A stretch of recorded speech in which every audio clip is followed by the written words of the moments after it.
What is important to know about ibuprofen? Do you think that taking over-the-counter medication such as some anti-inflammatory drugs is completely safe and has no side effects? If so, here are some things to consider when using painkillers such as ibuprofen, a commonly used drug. How does ibuprofen work?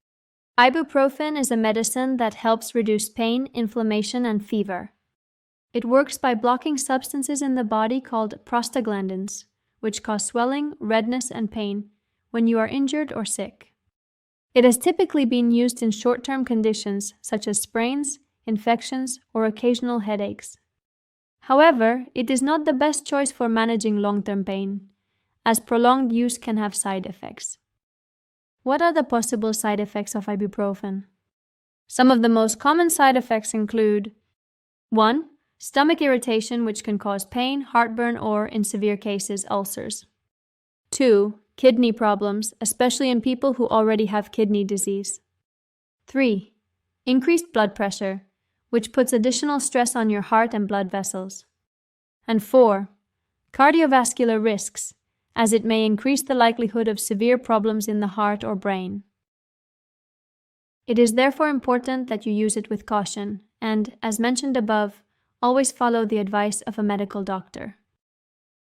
How to use ibuprofen safely? To stay safe using ibuprofen, follow these tips. 1. Keep in mind the dosage.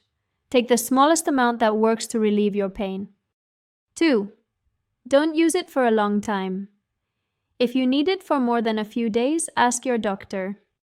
3. Take it with food. This helps protect your stomach. 4. Don't mix it with alcohol or other anti-inflammatory drugs. Combining them can increase side effects. And 5. Pay attention to how the medication interacts with others. If you take other medication, check with a doctor to avoid problems. When to seek medical advice? Although you can buy ibuprofen without a prescription, you should consult your doctor for other options if 1. You have stomach ulcers, kidney disease, or heart problems. 2. You are taking blood thinners or other medicines that may interact with anti-inflammatory drugs. And 3. You have had persistent side effects such as stomach pain, black stools, or shortness of breath. Remember, ibuprofen can be useful when used correctly, but there are risks to be aware of. Just because it is available without a prescription does not mean it is harmless. Always read the label, stick to the recommended doses, and if you are not sure, ask a doctor.